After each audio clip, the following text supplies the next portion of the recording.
Hello everyone, welcome back to Ashmal learning hub. And हमारा आज का टॉपिक है underachievement and underachievers. तो आज हम पढ़ेंगे कि क्या अंडर अचीवमेंट होता है और अंडर अचीवर्स कौन होते हैं। जैसे ही नाम से पता चल रहा है, अंडर अचीवर्स का मतलब होता है कि अचीवमेंट इन अंडर मीन्स कि जो बच्चे अपनी एबिलिटी से कम अचीव करते हैं। ठीक है, वो फॉर एग्ज़ाम्पल वो अचीव कर सकते हैं 10, बट कुछ रीजंस की वजह से दे आर अचीविंग ओनली 6 और 7। तो वो क्यों होता है और इसको डिटेल में हम पढ़ेंगे आगे के स्लाइड्स में। तो let's start.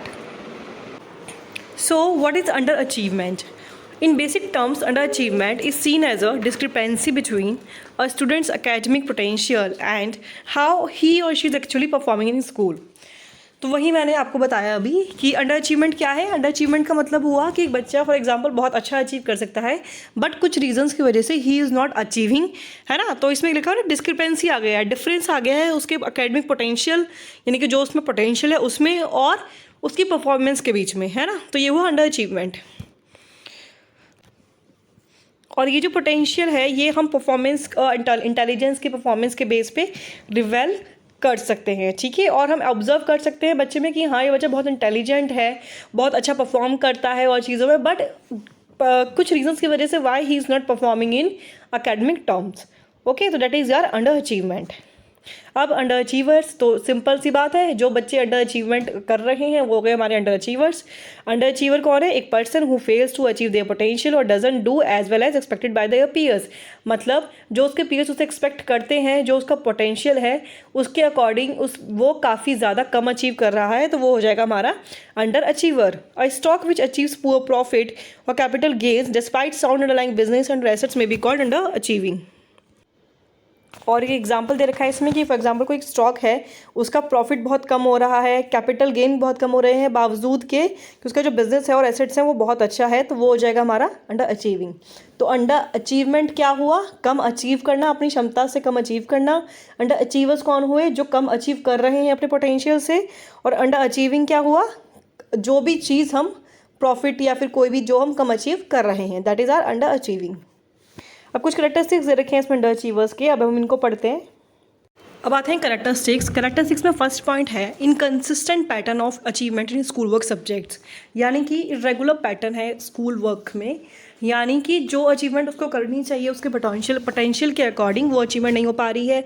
Next, inconsistent pattern of achievements with in a subject area, कोई एक पर्टिकुलर सब्जेक्ट एरिया है जिसमें वो अचीव नहीं कर पा रहा। Discrepancy between ability and achievement, जो उसमें एबिलिटी है, जो उसमें क्षमता है उसमें, और जो अचीव कर रहा है उसमें बहुत ज़्यादा डिफरेंस होना, है ना। बल्कि उसके हमें पता है कि बच्चा बहुत ज़्यादा अच्छा अचीव कर सकता है, बहुत ज़्यादा एबल है, बट स्टिल वो नहीं कर पा रहा।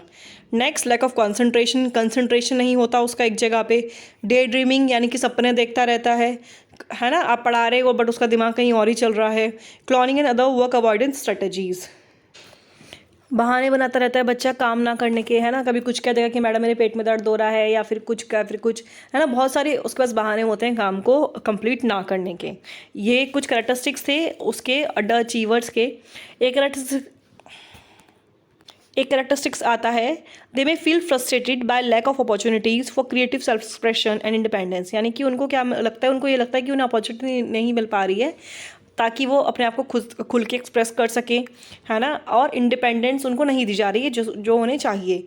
दे are intensely introspective and preoccupied with identity issues involving 3 questions, who am I, why my, what's my purpose in life, how do I relate to other people. और ये भी हो सकता है कि वो बहुत ज़्यादा इंट्रोस्पेक्टिव हैं, और कुछ बच्चों को होता है ना, कुछ लोगों को होता है कि आइडेंटिटी इश्यू होता है कि हम कौन हैं और हाँ कि हम ये सब क्यों कर रहे हैं लाइफ में। तो इस टाइप की चीज़ें उस बच्चे के दिमाग में घूमती रहती हैं। तो ये हमारे कैरेक्टरिस्टिक्स थे अंडर अचीवर्स के, जिसमें हमने पढ़ा कि उसका जो एबिलिटी है उसके अकॉर्डिंग काम ना कर पाना, है ना, किसी पर्टिकुलर सब्जेक्ट में। या फिर ऐसा भी हो सकता है पूरे स्कूल जो एरिया होते हैं सब्जेक्ट्स के, सारे सब्जेक्ट्स में वो अच्छा अचीव नहीं कर रहा, पर को करिकुलर एक्टिविटीज़ में बहुत अच्छा है ना। ऐसा भी हो सकता है। और दूसरी चीज़, बहाने बनाता है जब भी उसको काम करने के लिए कहा जाता है। और एक पॉइंट है इसमें कि उसको लैक ऑफ एक्सप्रेशन, उसको कमी है, उसके पास फ्रीडम की कमी है उसके पास। अब कुछ फैक्टर्स देखते हैं जो अंडर अचीवमेंट को अफेक्ट कर रहे हैं। अब इसमें फैक्टर्स का मतलब ये है कि कुछ ऐसे फैक्टर्स हैं, कुछ ऐसे रीजंस हैं जो अंडर अचीवर्स की परफॉर्मेंस को अफेक्ट करते हैं, जिसकी वजह से वो अंडर अचीवर्स बन रहे हैं और अपनी कैपेबिलिटी के और पोटेंशियल के अकॉर्डिंग परफॉर्म नहीं कर पा रहे हैं। तो इसमें फर्स्ट दे रखा है हमारा emotional motivational factors and next है factors concerned with strategies for learning. यानी कि कुछ ऐसे फैक्टर्स जिसमें हम इमोशनल मोटिवेशनल फैक्टर्स मोटिवेशन की कमी मिल रही है, और कुछ ऐसे फैक्टर्स जिसमें लर्निंग का तरीका ही ठीक नहीं है, जिसकी वजह से वो बच्चा अंडर अचीवर है। अब इमोशनल मोटिवेशनल फैक्टर्स में फर्स्ट है may be unaware of their own potential, they may lack insight about themselves and others. यानी कि क्या हो सकता है, उनको खुद के पोटेंशियल के बारे में पता ही ना हो, उन्हें यही ना बताओ कि वो क्या अचीव कर सकते हैं, इस वजह से वो पीछे रह जाते हैं। नेक्स्ट, अब एक पॉइंट इसमें आता है कि उनकी एक्सपेक्टेशंस ही ज़्यादा नहीं है, ठीक है, उनको ज़्यादा अचीव करने का उनका इच्छा ही नहीं, उनके खुद से कोई एक्सपेक्टेशन ही नहीं है कि मुझे ये करना है या ये करना है, इस वजह से भी वो अपना पोटेंशियल नहीं पहचान पाते और पीछे रह जाते हैं। नेक्स्ट है may be unmotivated to achieve in school despite a high self concept may have a fear of failure. ये भी हो सकता है कि उनको फेल होने का डर हो, है ना, उन्हें होता है ना कुछ बच्चों का कि हम ये करेंगे तो फेल हो सकते हैं, या फिर हम हार गए, तो ये सारी चीज़ें हो सकती हैं जिस वजह से they are underachievers. And next भी सेम है, may have a fear of failure, they can have fear of failure, that's why they do not try to indulge themselves in new creative things and taking upcoming opportunities. अब next factors आते हैं that are with concern with strategies for learning. अब ये तो वो factors थे जो emotional और मोटिवेशनल फैक्टर्स थे, जो बच्चे के खुद के फैक्टर्स थे, है ना। अब नेक्स्ट फैक्टर्स की जो लर्निंग से रिलेटेड फैक्टर्स कौन कौन से हैं जिनकी वजह से अंडर अचीवर्स रह जाते हैं। फर्स्ट है they may have specific learning disability और difficulties, for example developmental dysphasia, developmental dyslexia. ऐसा भी हो सकता है कि उस बच्चे को कोई लर्निंग डिसेबिलिटीज़ हो जिसके बारे में ही पता नहीं चल पाया है और जिस वजह से वो हमारा अंडर अचीवर है। नेक्स्ट में है वो सेंसरी और फिजिकल इम्पेयरमेंट, ऐसा हो सकता है उसको कोई विजुअल इम्पेयरमेंट हो, हियरिंग इम्पेयरमेंट हो, है ना, जिस वजह से कोई उसको प्रॉब्लम आती है पढ़ने में, लिखने में, सुनने में, इस वजह से ही वो अंडर अचीवर है। Next may not perform well in test situations, और एक रीज़न ये भी हो सकता है कि जब भी कोई टेस्ट या एग्ज़ाम का होता है उसको उस चीज़ से फोबिया होता है, बच्चों को एग्ज़ाम के नाम से फोबिया है, टेस्ट के नाम से डर है, जिस वजह से भी वो अच्छा परफॉर्म नहीं कर पाते। May have poor study skills, ये भी हो सकता है कि उनको स्किल्स नहीं पता कि कैसे चीज़ों को समझा जाए या कैसे याद करा जाए। May avoid trying new activities, उनको न्यू एक्टिविटीज़ ट्राई नहीं करना चाहते, they are resistance to change, they do not want to try new things, may show tendency to perfectionism and self criticism. और ऐसा भी हो सकता है कि उनमें खुद को परफेक्शन की और सेल्फ क्रिटिसिज्म की उनके अंदर टेंडेंसी है, जिस वजह से भी वो अंडर अचीवर्स हैं। अब नेक्स्ट सोर्सेज क्या हैं, कौन कौन से सोर्सेज हैं जो बच्चे को अंडर अचीवमेंट बनाते हैं, अंडर अचीवमेंट की कैटेगरी में आते हैं, जिसमें हमारे तीन मेन पॉइंट्स हैं that are family, environment and school. यानी कि फर्स्ट आता है हमारा कि फैमिली में क्या क्या प्रॉब्लम है जिस वजह से वो बच्चा अंडर अचीवर है ना, dysfunction, fathers relationship, parent discord, tendency to cause episodic underachievement. इसका मतलब क्या है कि उसकी फैमिली में कुछ ठीक नहीं है, फॉर एग्जांपल बच्चे का और उसके पेरेंट्स के साथ रिलेशन ठीक नहीं है, या फिर फैमिली का एनवायरनमेंट अच्छा नहीं रहता, पेरेंट्स में लड़ाई झगड़ा रहता है, जिस वजह से भी वो बच्चा पढ़ाई पे कंसंट्रेट नहीं कर पाता। नेक्स्ट है एनवायरनमेंट, उसका जो एनवायरनमेंट है ना, जैसे कि फॉर एग्जांपल उसको कुछ आसपास का एनवायरनमेंट ऐसा है जो पढ़ाई को मोटिवेट नहीं करता, या फिर उसको कोई फिजिकल प्रॉब्लम है जिस वजह से भी वो अचीव नहीं कर पाता। नेक्स्ट होता है स्कूल। स्कूल में बहुत एक इंपॉर्टेंट रोल प्ले करता है बच्चे के सक्सेस और फेलियर में। तो स्कूल में उसको क्या क्या फैक्टर्स हैं, like teachers, peers and instruction styles. यानी कि टीचर्स ऐसे हैं जिसका उससे पढ़ाया हुआ समझ में नहीं आता, या फिर टीचर्स बहुत रूड हैं जिसकी वजह से बच्चा डर के मारे पूछ नहीं पाता। पीयर्स के साथ उसकी अच्छी नहीं बनती, या फिर कोई फ्रेंड नहीं है, अलोन रहता है बच्चा। थर्ड, इंस्ट्रक्शनल स्टाइल, जो पढ़ाने का तरीका है, जो पढ़ाने की स्ट्रेटजीज़ है, वो उसकी थोड़ी अलग है, जिस वजह से भी वो नहीं समझ पाता। अब नेक्स्ट है important ways for improving conditions of underachievers. अब कौन कौन से तरीके हैं जिसकी वजह से अंडर अचीवर्स की कंडीशंस को इंप्रूव करा जा सकता है। Show empathy without condoning unacceptable behaviour, यानी कि हमें बच्चे के साथ एम्पैथी शो करनी चाहिए, उसको उसकी जगह पे एक बार खड़े होकर देखना चाहिए कि उसको क्या क्या प्रॉब्लम्स हैं।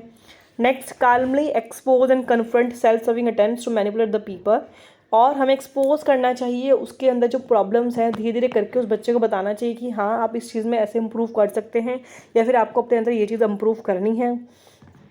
Third, teach self control and delay of gratification, हम उस बच्चे को सेल्फ कंट्रोल के बारे में सिखा सकते हैं, next, explore practical steps needed to reach his और हर गोल्स, और उसके जो गोल्स है उसके गोल्स पता करने के बाद हम उसको स्टेप्स बता सकते हैं कि आपको ऐसे ऐसे करके अपने गोल्स को अचीव करना है। Highlight the child abilities and provide verbal reinforcement of desired behaviors directly or within the child's hearing।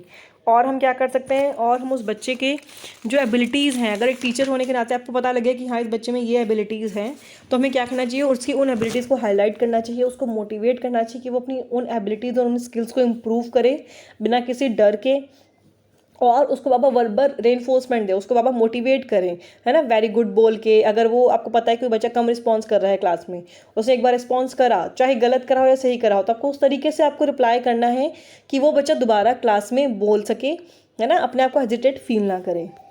तो ये था हमारा अंडर अचीवर्स के बारे में। तो बहुत सिंपल टॉपिक है ये। अंडर अचीवर्स कौन से बच्चे होते हैं जो अपने पोटेंशियल से कम अचीव करते हैं? उसके दो रीजंस हो सकते हैं, इमोशनल या मोटिवेशनल, यानी कि उसके पर्सनल फैक्टर्स, और नेक्स्ट लर्निंग स्ट्रेटेजीज वाले फैक्टर्स। पर्सनल फैक्टर्स में हमने क्या पढ़ा कि बच्चे में कोई मोटिवेशन की कमी है एंड वो अपनी ही दुनिया में रहता है, और एक ये भी हो सकता है कि जो बच्चे की एक्सपेक्टेशंस है वो बहुत कम है, या फिर उसको अपने पोटेंशियल के बारे में पता ही नहीं है।